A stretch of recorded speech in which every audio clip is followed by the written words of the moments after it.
It is through the teaching profession that we attempt to mold the minds and hearts of the younger people and make them fit citizens for the community which we wish to build.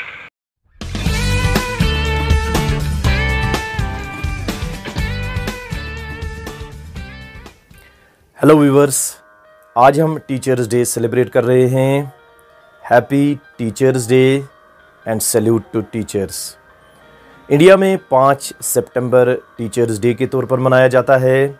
असल में ये दिन जन्मदिन है India के एक महान teacher, educationist, philosopher और स्टेट्समैन श्री एस राधा कृष्णन का।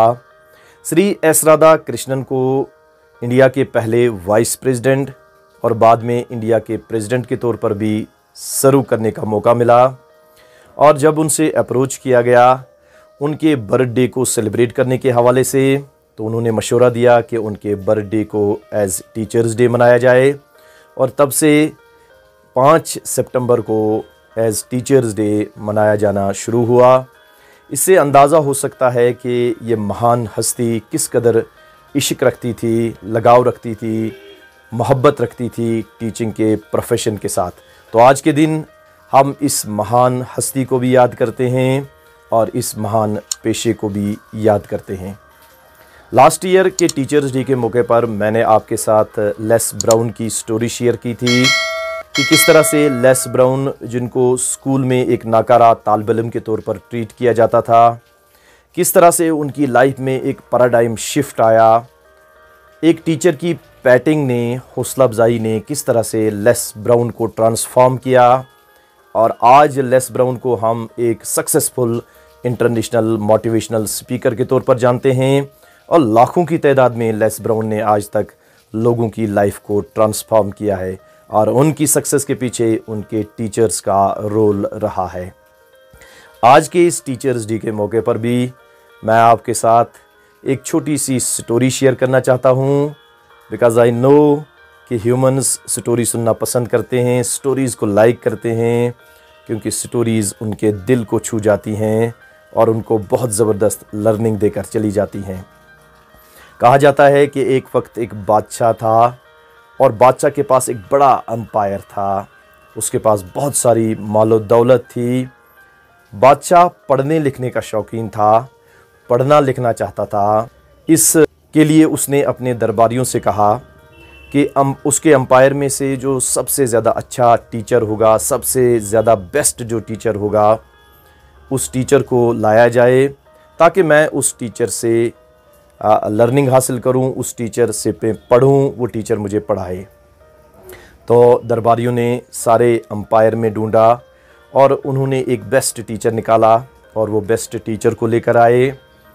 और वो टीचर रोज़ाना महल में आता था और रोज़ाना वो बादशाह को पढ़ाता था, उसको कोई ना कोई नया लेसन सिखाता था। इस तरह से 5-6 माह का उर्सा गुज़र गया।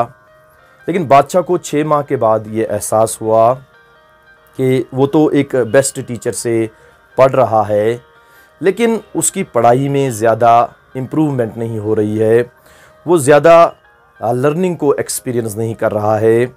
तो इस बात का इजहार उसने अपनी बीवी से किया कि मैं ज़्यादा लर्निंग हासिल नहीं कर रहा हूँ, ज़्यादा लर्निंग को एक्सपीरियंस नहीं कर रहा हूँ, हालांकि मैं पिछले 6 महीने से पढ़ रहा हूँ। उसकी बीवी भी चूँकि वाइज थी, तो उसने बादशाह से कहा, आप यही सवाल अपने टीचर से पूछ कर देख लें, शायद आपके टीचर के पास इसका जवाब होगा। तो दूसरे दिन जब वो टीचर महल में आया बादशाह को पढ़ाने के लिए, तो बादशाह ने अपने टीचर से ये सवाल पूछा। टीचर चूँकि बेस्ट टीचर था, उसने बादशाह से कहा, मैं भी इस बात को महसूस कर रहा था, लेकिन आप चूँकि बादशाह हैं, मैं एक साधारण सा टीचर हूँ, तो मैंने आपसे इस बात का इजहार करना मुनासिब नहीं समझा। अब चूँकि आपने ये सवाल पूछ लिया है, अब मेरी रिस्पॉन्सिबिलिटी बनती है कि मैं आपको इसका जवाब दूं।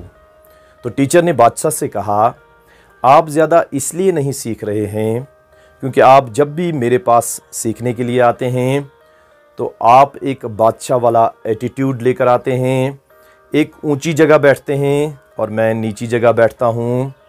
आप बिल्कुल वही बादशाह का रूप लेकर, वही बादशाह का एटीट्यूड लेकर और वही बादशाहों वाला मिजाज लेकर पढ़ने के लिए आते हैं, क्लासरूम में बैठते हैं। और मैं बिल्कुल आपसे नीचे बैठता हूँ, जिसकी ये वजह हो जाती है कि आप ज़्यादा सीख नहीं पाते हैं। क्योंकि जब भी कोई स्टूडेंट क्लास में आता है तो उसको एज ए स्टूडेंट के तौर पर क्लास में बैठना चाहिए, उसको एज ए स्टूडेंट के तौर पर सीखने की कोशिश करनी चाहिए। उसको टीचर से अपने आप को नीचा समझना चाहिए, मेंटली भी और उसको सिंबॉलिकली भी वो उसकी एक्सप्रेशन करना चाहिए। तब जाकर कोई स्टूडेंट सीखता है, तब जाकर इल्म जो है वो उसकी झोली में जाता है। तो इस छोटी सी स्टोरी से हमें लर्निंग तो बहुत ज़बरदस्त हासिल होती है। दो तरह की हमें लर्निंग इससे मिलती है कि बादशाह ने सबसे बेस्ट टीचर को ढूंढा, तो टीचर के लिए सिर्फ टीचर होना ज़रूरी नहीं है, बल्कि he should be best teacher. क्योंकि तभी तो बेस्ट टीचर ने इस डिफ़िकल्ट क्वेश्चन का आंसर दिया। इस डिफ़िकल्ट क्वेश्चन का आंसर वो टीचर इसीलिए दे पाया क्योंकि वो बेस्ट टीचर था और वो बेस्ट टीचर ही ढूंढ कर लाया गया था।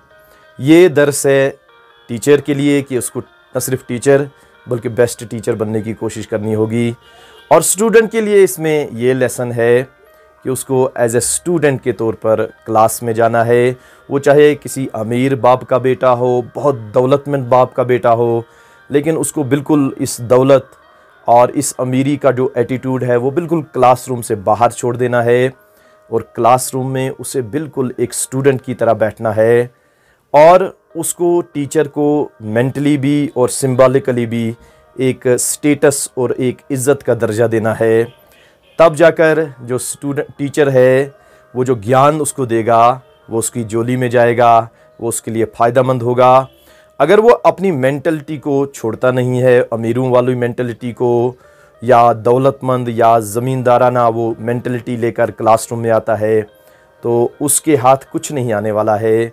वो इल्म की इस दौलत से महरूम रहेगा। इल्म की दौलत से तभी वो फ़ायदा उठा पाएगा जब वो अपने आप को स्टूडेंट और टीचर को टीचर का दर्जा दे पाएगा। तो आज के टीचर्स डे के दिन पर मैंने आपके साथ ये स्टोरी इसलिए शेयर की कि हम अगर स्टूडेंट हैं तो स्टूडेंट की तरह बिहेव करेंगे क्लासरूम में, और अगर हम टीचर हैं तो एक बेस्ट टीचर बनने की कोशिश करेंगे। So thank you very much. Happy teachers day once again.